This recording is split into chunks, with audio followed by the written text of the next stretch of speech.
जंगल में आज शादी का माहौल है। चारों तरफ मेहमानों की भीड़ भाड़ थी। वहीं बंटी कबूतर दूल्हा बनकर कमरे में बैठा इंतजार कर रहा था। तभी भूतिया चिड़िया की आत्मा दुल्हन के रूप में वहाँ पर आती है। अरे वाह मेरे राजा, तेरे सर पर ये सेहरा तो बड़ा जच रहा है। चुड़ैल बचाओ मुझे, मेरे कमरे में चुड़ैल घुस आई है। अपनी होने वाली दुल्हन से इस कदर कौन डरता है भला। चलो आज हमारी शादी है। शादी, वो भी एक चुड़ैल से? दूर हटो मुझसे, तुमसे शादी जिंदगी की बर्बादी से कम नहीं होगी। ये बोलकर तूने अपनी मौत को निमंत्रण दिया है। तू तो गया, अब ना दूल्हा रहेगा ना शादी होगी। नहीं, मुझे छोड़ दो, मेरी दुल्हन मेरा इंतजार कर रही होगी। उसकी फिक्र मत कर, तेरी वो अर्थी उठाने के बाद मैं उसकी भी डोली सीधी यमलोक पहुंचा दूंगी। भूतिया टूनी चिड़िया की आत्मा उसे जान से मार देती है और वहाँ से गायब हो जाती है। जिसके बाद शादी के उस घर में मातम छा जाता है और बबली कबूतरी रोते हुए कहती है, हाय दैया, कौन हमारे लल्ला को पीला कर दिया रे। इतना कह रही कि बिटवा बिया न कर, वरना वो भूतिया चिड़िया की आत्मा इस शगुन घड़ी को मातम में बदल देगी। भूतिया चिड़िया की आत्मा खुश होकर कहती है, आज मेरे कलीजे को कितना सुकून मिल रहा है। कुछ वक्त गुजरने के बाद एक बार फिर जंगल में शादी की तैयारियां चल रही होती हैं और हल्दी में लिपटा हुआ कालू कौआ अपने कमरे में आकर कहता है, अब और इंतजार नहीं होता। कल कितना सुंदर लगूंगा मैं जब मेरे सिर पर सहरा, गले में माला और दूल्हे की शेरवानी होगी। दूल्हा तू, दुल्हन मैं बन जाऊंगी, तुझको अपने साथ लेकर उड़ जाऊंगी।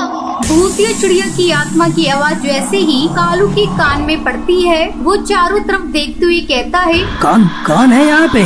छत से लटकी तेरी दुल्हन, तू जल्दी से मेरा दूल्हा बन। मुझको साजन जी माफ कर देना, तेरी यानी में हो गई। कालू कौआ जैसे ही ऊपर देखता है तो उसे छत से लिपटी भूतिया चिड़िया की आत्मा दिखती है, जो नीचे आकर उससे कहती है, कैसी लग रही है दुल्हन तुम्हारी? चुड़ैल मेरी दुल्हन, चुड़ैल मेरी दुल्हन कभी नहीं बनेगी। क्यों, क्या कमी है मुझ में? माना कि मैं भूतिया चिड़िया की आत्मा हूँ, पर मैं इतनी भयानक भी नहीं लग रही। चलो आज हमारी शादी है। तभी कालू कौआ वहाँ से भागने लगता है। भूतिया टूनी चिड़िया की आत्मा बड़ी बेरहमी से उसकी गर्दन धड़ से अलग कर देती है और हंसती हुई कहती है, जो डर गया सो मर गया। अब जैसे इस दूल्हे की लाश सब पक्षी देखेंगे तो रोना पीटना शुरू कर देंगे और वो आवाज जैसे ही मेरे कानों में गूंजेगी, ओए होए क्या सुकून मिलता है।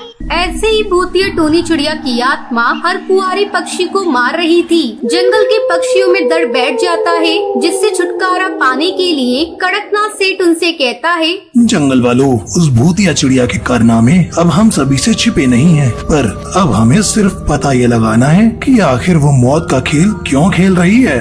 सरपंच जी, वो भूतिया चिड़िया शादी की विवाह की शगुन भरी मौके पर ही जंगल में दस्तक देती है, इसलिए उसको जाल में फंसाने के लिए शादी का झूठा खेल रचाना होगा। एक बार फिर से पूरे जंगल को दुल्हन की तरह सजाते हैं और एक सिद्ध बाबा को जंगल में ले आते हैं। तभी रात होने के साथ वो भूतिया चिड़िया की आत्मा दस्तक देती है। तुम जंगल वाले पास नहीं आओगे ना? आज मैं इस जंगल के सभी कुंवारों का नामो निशान मिटा दूंगी। जब कोई बचेगा नहीं, तेरे यहाँ शादी ब्याह का माहौल भी नहीं होगा। खबरदार, जो तूने किसी को छूने की नाकाम कोशिश की तो तुझे यहीं जलाकर भस्म कर दूंगा, भूतिया चिड़िया की आत्मा। अच्छा, तो तुम सब जंगल वालों ने मेरे खिलाफ ये षड्यंत्र रचा था। देख बाबा, 4 दिन की जिंदगी बची है तेरी, उसे जी भर के जी ले। क्यों खाली पीली मरना चाहता है?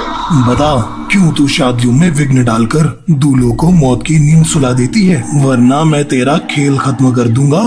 भूतिया टूनी चिड़िया की आत्मा और बाबा में घमासान युद्ध छिड़ जाता है और भूतिया चिड़िया हार मानकर घुटने टेक देती है और कहती है, मैं सब कुछ बताती हूँ। मेरा नाम टूनी है। मैं चंदनवन जंगल में अपनी माँ के साथ रहती थी। मेरे जन्म के साथ ही मेरे पिता चल बसे, जिस कारण जंगल के पक्षी मुझे अपशगुनी कहकर पुकारते थे। उस दिन जंगल में शादी का माहौल था। मैं भी तैयार होकर शादी में पहुँची, जहाँ सुंदरी कौवी ने मुझसे कहा, अरे इस शगुन के अवसर पर अपशगुनी को किसने आमंत्रण दिया? इसके कदम अशुभ हैं। काकी माँ, मैं अपशगुनी नहीं हूँ, मुझे अपशगुनी ना कहिए।